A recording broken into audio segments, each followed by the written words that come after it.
All right, so that was a beautiful song from Malini, saying "My Believe," taking us to 20 minutes after the hour 1 o'clock. And I did say that around about this time, we are going to be in conversation with Vic Esterhuizen, and he's the senior manager at XDS.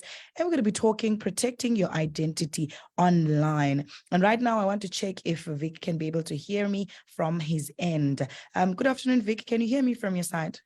Afternoon. Yes, I can hear you loud and clear. I, however, cannot see you. It would be great if we could also see you, though. I'm just going to check. Can you see me, or is the light Yes, too yes, dark at the back? we can see you now. Okay, great. All right. We're going to start off by giving you an opportunity to tell us a little bit about XDS and the kind of company that you are and what exactly you focused on. All right. XDS is a credit bureau. And how the credit bureau functions is when you go and want to open up an account, then the retailer would say, I want to know some background, or the bank would want to know some background of this person to make sure that they're not at risk when they provide you with the service or with finances. And then we just check and make sure that the person is a low risk or is totally not a risk at all. And that then gives the retailer or the bank comfort in giving you the service or the money that you're asking from them. All right. And today we're talking about, and a very important issue around protecting one's identity, especially because we are living in a digital world. Everything is done online. And I think maybe it would be very interesting if you could tell us, why it is important for us to be able to protect our identity, especially, in terms of that data being available to anyone. Why is there, any material concern around that space? As you would know, there's a lot of people around that want to try and gain profit or gain some type of information from other persons to get some type of benefit, to try and get the service, like the bank that I mentioned earlier. Now, if someone can get your profile and go to the bank, then they can get a loan on your name. But actually, then you're going to have to stand steed for that loan. But this person gets the loan and uses the money elsewhere. So these cyber criminals are the whole well, most of the day they're looking to get a profile of you so that they can do this type of action or these type of things that commit crime. Let's just say what it is. It's commit crime. Very criminal acts. And someone might be sitting there thinking, all right, we know truly that there are cyber criminals and people who are online looking to scam people, looking to, steal people's identities and do all of that. And they might be asking themselves, but where are we leaving our data in dangerous places? Like, which places and spaces are dangerous, or which ways, make us vulnerable? Anything online, most of the applications or services or even social media, as soon as you go online, they want to know something about you. Do you have an email address? Do you have a telephone number? And they might ask you details. What are your interests? Or some social media would like to fine-tune some of the views that you look at, or the pages or websites that you look at. So they're always trying to build a profile of you, but you normally leave your footprint. It's called a digital footprint. You need to leave the digital footprint somewhere on the internet. And when you leave that online, it goes to a database, and that database is then becomes vulnerable to these cyber criminals that can try and hack into the database to try and get a hold of your profile. I see. And what do you think are some of, real world consequences that, one can see and experience as a result of leaving data in the wrong hands? So what happens is that, and even on the dark web, we call it the dark web because we don't always have access to that type of internet. There's an internet behind our internet, if I can put it that way. That's Sure. not as regulated as ours. And some of the information is even for sale on this dark web. So if I'm building a profile of you and I need your credit details or credit card details, then I can go and have a look. Is that available on this dark web? So you want to try and make sure that your data, whoever's keeping your data, is being kept secure. Because if that company is lax, for an example, and they allow anybody to access your profile, then your data might be sitting in another country somewhere, and this person is busy building that profile of you. That is a very, very scary. And what are some of the ways in which one can avoid leaving like sensitive information and data online? Because at the end of the day, we still need to transact online. Yes. So what are some of the things that we can do to avoid, increasing the risk, if you will? You almost yourself have to start becoming like a detective or investigator and make sure that when you go online, for example, if you have old email accounts, like I'm guilty myself. When I started using private emails, I used Yahoo, for example, and I use Gmail now. But that Yahoo account is still lying somewhere with some of my details. So if I never use that account again, I should really go back to that old email, or even if I have an old social media account. Let's say, for example, you're used to using Twitter, but now you've using the new Threads Twitter type of account, then go back to those accounts and close them, and or deactivate them to make sure that data, even though you're not using the account anymore, just make sure your data is not available for others to go and hack into. That's one of the ways. There's quite a few. I don't know if you want me to mention. Yes, you can mention a couple. Quite a few of them. So if you look at Facebook or Instagram, they're constantly changing their privacy settings.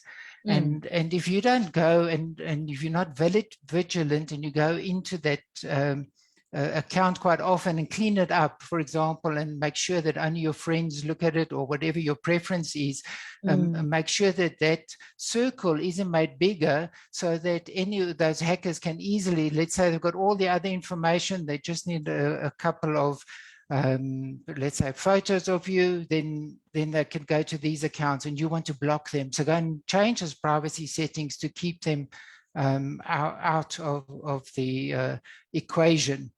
We've got when you want to look for a restaurant near you, you type in on your mobile, and you use your GPS, which takes a location of where you are, and it says these restaurants are close to you, so you can go there. But you sometimes don't put that off again, or you allow that app still to be on with the location. So now all of a sudden you give the criminals an opportunity to show where you're located. So if they have your, as an example, they have your home address, and they see, oh, but now you're traveling around in another province, there's opportunity to let some of the syndicates know and say, well, go and have a look at this person, has got anybody at the house. So you just, through your digital footprint, make yourself more vulnerable. If you don't close up these type of things. Those are important things, and I think sometimes when these kind of conversations come up, we feel like would it really happen to me? Is it even real? Because maybe you've never experienced anything up to this far. But I think, with the data that comes up in terms of how many incidents and how many, cases get reported, it is becoming a reality that, when we are online, we need to make sure that we are intentionally safe as much as possible. That's right. Yes. We might think that who's going to be interested in us? When they can target somebody who's got a much bigger bank account than mine, why would they be interested? But if they can get small amounts out of 100 people, that will Makes sense. easily add up to the bigger one. Yeah. All right. And thinking about data protection, what are your thoughts in terms of its future and what the outlook could be on data protection? Is it moving forward? Is it effective? Is it going to grow and become better so that at least the level of risk gets reduced, by the day? Yeah. So fortunately, regulations such as the POPI Act, which protects citizens, helps companies to want to to secure their databases. So they would, for example, have encryption, and how you look for that is when you go to a website. Have a look on the website on top at the address and look for a little lock on the side. And if you see that lock, then you would know that this company, when I interact with them, that it's difficult for the hackers to get into that interaction because that lock encrypts all my data. So companies would do that, for example, and if you look at the companies, most of them at the bottom of the website, they mention their privacy policies and they mention their cookie policies, for example.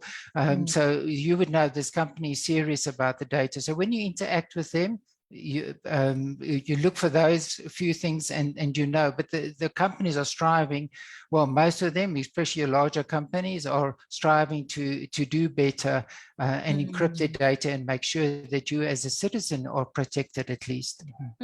Wow, that is quite interesting. Actually, cookies that you're mentioning is another, is another challenge, and people don't really understand the concept of cookies and what that is all about. I don't know if you maybe want to touch on it and how it makes one vulnerable and how one needs to treat like those pop-ups that come through to ask you, do you want to accept all the cookies and stuff like that? Yeah.